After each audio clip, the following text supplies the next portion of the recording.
Actually ना childhood से ही मेरा बहुत रिजर्व नेचर है, तो बस यही था कि स्टडी, घर और फैमिली, इसके अलावा कुछ मतलब लाइफ में नहीं था।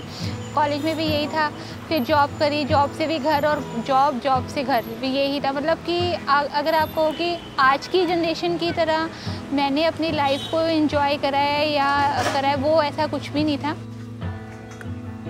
हर लड़की को होता है कि पेरेंट्स इतना खर्च कर रहे हैं, आगे मैरिज भी होनी है तो खर्चा होगा, ये एंड ऑल, है ना। वैसे मेरे फैमिली बैकग्राउंड में ऐसा नहीं है कि मतलब मिडिल क्लास है, ठीक है, लेकिन फिर भी होता है कि अपना भी कुछ करो, पापा की हेल्प करो, तो ये था। उसके बाद मैंने जॉब स्टार्ट करी। थोड़ा सा टाइम पीरियड मेरा ऐसा था कि बहुत ज़्यादा कॉम्प्लिकेटेड था, बहुत ज़्यादा ऐसे सर्कमस्टांसेस बन गए कि सिर्फ लाइफ और डेथ वाला हिसाब था। जब आप ऐसे हो जाते हो ना कि ना आपको लाइफ का पता लग रहा है ना आपको डेथ हो रही है, तो जो मोटिवेशनल और जो एक इमोशनल अटैचमेंट है ना, वो बहुत काम करती है। मैं बहुत ज़्यादा बीमार हो गई थी, काइंड ऑफ डिप्रेशन कह लो या कुछ भी है। इतना ज़्यादा था कि बस अब ये लग रहा था कि अब कुछ नहीं बचा, सिर्फ कब डेथ होगी और जाना है। ये लग रही है जी हमारे लिए अफगानी चाप। पाजी ने बोला कि मसाला और मक्खन का इक्वल फ्लेवर आएगा, so that's the reason why we chose Afghani chaap. और ये जो आप देखते हैं, मैम इधर मसाला चाप लगा रहे हैं जी। मसाला चाप कह रहे हैं जी, मैम इधर मसाला चाप लगा रहे हैं। चाप को काट के अच्छे से काट के बीच में से मक्खन आ गया एंड प्याज है बहुत सारा अंदर, प्याज के लच्छे, चाप और ढेर सारा मक्खन। दैट्स द मसाला चाप फॉर यू।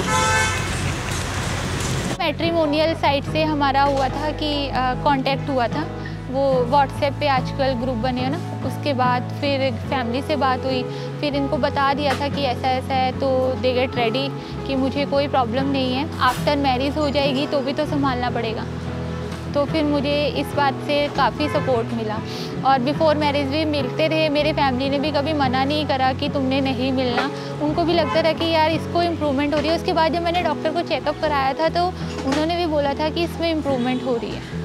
ये है जी गुरु कृपा चाप का सेटअप। बहुत ही क्लीन और सिंपल सा सेटअप है। यहाँ पे चाप जो है सीखों के ऊपर लगा के हाफ डन करी जाती है एंड मसाले लगा के मैरिनेट करके हाफ डन करके रखी जाती है। और इधर जो आप देख रहे हैं इस तरफ इट्स अ चैम्बर, यहाँ पे एक चैम्बर के ऊपर कोयला रख के यहाँ पे पकाई जाती है चाप। बहुत अमेजिंग एक अरोमा आ रहा है, स्मोकी फ्लेवर, स्मोकी अरोमा। इधर जो है अगर आप देखेंगे तो जो बर्तन के अंदर मक्खन डाल के, क्रीम डाल के और बाकी सारी रेसिपी मैरिनेशन डाल के यहाँ पे चाप को मिक्स किया जाता है बहुत ही बढ़िया तरीके से। मसाले, क्रीम, प्याज, सब कुछ तड़का जो है चाप को यहाँ लगता है। This is where it's completely done.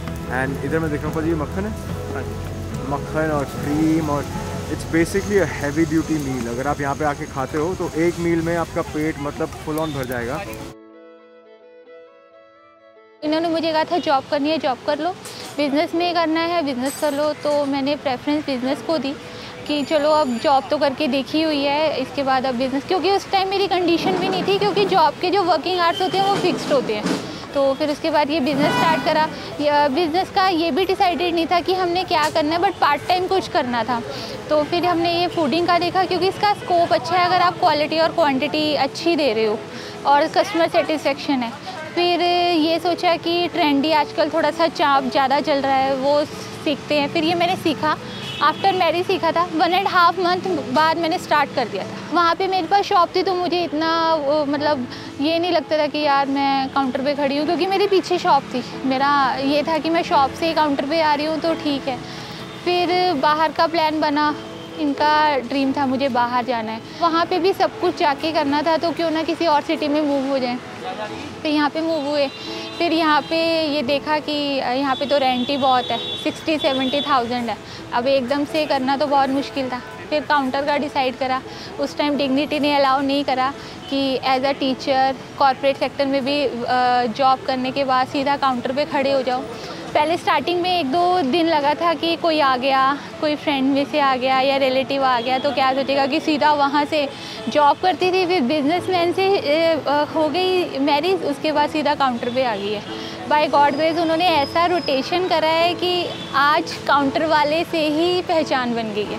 कि हाँ भी वो काउंटर वहाँ पे रन करती है, उसका कार्ट है, तो वो मतलब मैं काउंटर से ही फेमस हो गई शायद मेरा बूथ होता तो मैं ना इतनी फेमस होती। इवन आज की एग्जांपल दे रही हूँ, मैं घर पे अपना काम कर रही थी चाँप का ही, तो बाहर से 3 लड़कियाँ आई, वो मुझे कहती अब वो ही हो ना चाँप वाले, तो बहुत अच्छा लगा। आज रिसेंट ही ये इंसिडेंस है। इधर जो है जी चांपों को इकट्ठा करके सेका जाता है यहाँ पे। उधर मैम देखो आपके सामने तड़का लगा रहे हैं चांप के अंदर। मैम ये कौन सी वाली चांप है? मसाला चांप, ठीक है जी, ये मसाला चांप है। इसके अंदर एक कलर देखो आप, एकदम पता चल रहा है कि बहुत ही ज़्यादा फ्लेवरफुल मसालेदार होने वाली है। जो आप कर सकते हो अपने लिए वो कोई और नहीं करवा सकता, इसलिए जो करना है अपने बेस पे कर ही जाओ, किसी के बारे में मत सोचो।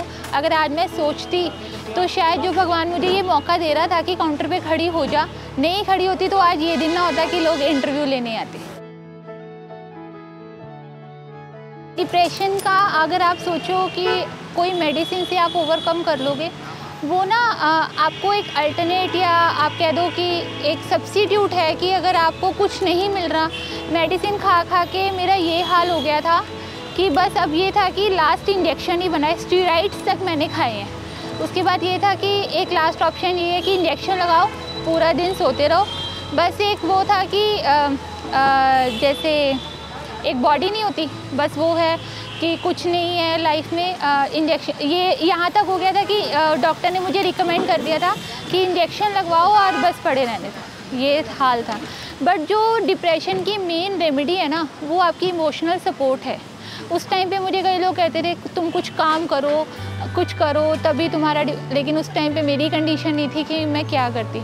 इसलिए वो टाइम ये था कि मैं डिसाइड नहीं कर पा रही थी, और मैं दूसरों के लिए भी यही कहूँगी कि वो डिसाइड नहीं कर पाते कि what they want to do, उनको क्या करना चाहिए, क्या करें, वो नहीं डिसाइड कर सकता बंदा जब डिप्रेशन में हो।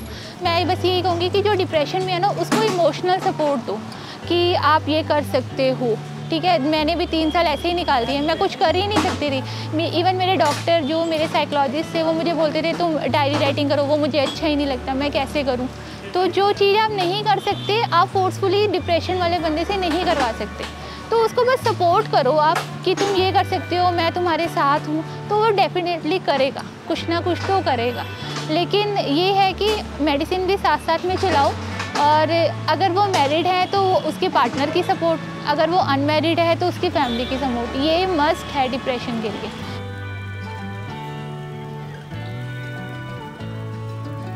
ये जो है जी आप देख रहे हैं, ये है मलाई चाप। इसके अंदर खूब सारी अमूल क्रीम और मक्खन है, भर भर के मलाई। ये है कि हाँ भी कोलिजन्स भी होते हैं, ऐसा नहीं है कि लाइफ बहुत स्मूथ होती है आपकी मैरिड लाइफ या पहले की, बहुत कोलिजन्स होते हैं, बट अंडरस्टैंडिंग बनानी पड़ती है। और उसको अगर आप कहो कि 1.5 ईयर बहुत कम है अंडरस्टैंडिंग बनाने के लिए, बहुत लाइफ भी निकल जाती है कि बीच में नहीं होती, लेकिन बनानी पड़ती है, तो बना लेनी चाहिए। कुछ ना टाइम मतलब याद कर लेना चाहिए कि बुरे टाइम पे ये भी हुआ था तो साथ भी दिया था, ये अच्छा लगता है। फिर पहले हम कह देते हैं कि भगवान ने तो सब कुछ लिखा हुआ है, अगर लिखा हुआ है तो अरदास क्यों बनाई है?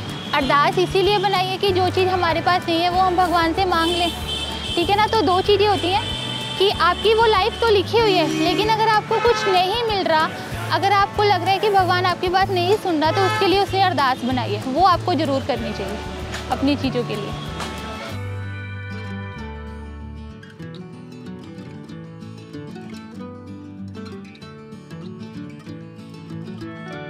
एक और लड़की है ऐसी चूड़े वाली मेरी नज़र में, जो बहुत ही ज़्यादा हार्ड वर्क कर रही है within 2 months of her marriage. कौन है वो? अभी होने हैं 2 महीने। पर कौन है वो लड़की? कौन है? कहीं है? वो मैं तो नहीं। कहाँ है? कहीं वो मैं तो नहीं। हो सकता है जी, दिखाइए ये क्या चीज़ है। मैं अफगानी चांप फर्स्ट टाइम ट्राई कर रही हूँ। मैंने हमेशा तक मसाला चांप, ग्रेवी चांप यही ट्राई की हैं। So I am really excited to try this. And moreover जो fragrances और सब वो तड़का वड़का मारकर वो रेडी कर रहे थे ना, मजे आ रहे थे। I was just waiting for my plate. Happening couple. Yeah, happening couple. Subscribe to Harry Uppal. Subscribe to Harry Uppal. चलो फटाफट ट्राई करें, I'm super hungry. 1 सेकंड। हाँ जी, क्या बोल रहे थे? तो फटाफट हम ट्राई करें, I'm super hungry. Ji please. पहले तो बहुत ज्यादा गर्म है, ओनली आई नो मैंने प्लेट कैसे पकड़ी हुई है। ओ वाहिगुरु, नीचे हाथ मत जला लेना भाई। ना देख लो, पकड़ लूं? या नहीं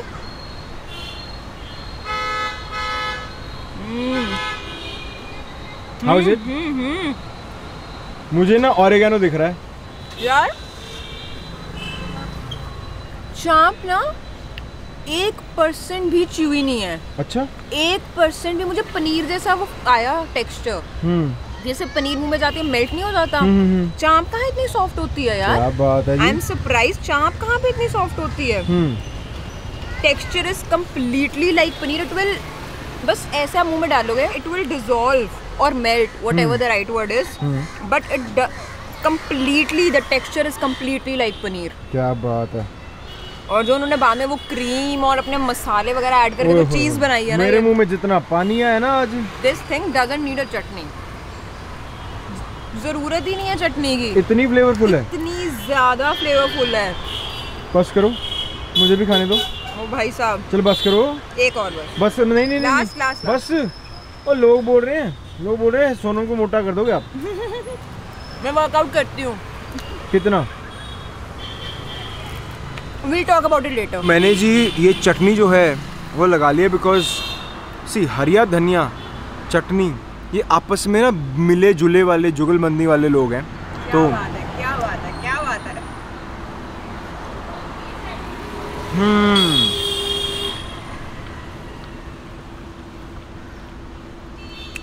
एक्चुअली मुझे हल्का सा चूई बिट आया, कुड बी द पीस।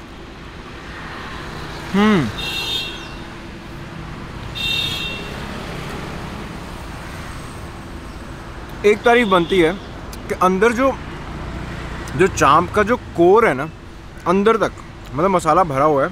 आप ये नहीं बोल सकते कि फ्लेवर सिर्फ ऊपर है, फुल ऑफ फ्लेवर्स। पीसेस को उठा के खा रहे हो ताकि प्याज मेरे लिए रह जाए, बस है ना। Don't be smart over there. देखो जी, हम चांप को चुन चुन के खाएंगे। हाँ, ताकि मेरे लिए सिर्फ प्याज रह जाए। Hello mister very open, please stop. पर बहुत स्वाद है, मुझे तुम्हें रिव्यू देने दो। बहुत स्वाद है यार।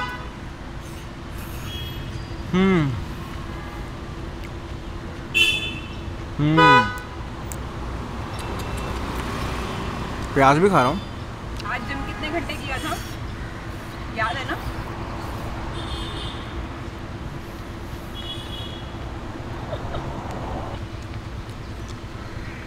अजवाइन का भी फ्लेवर आ रहा है।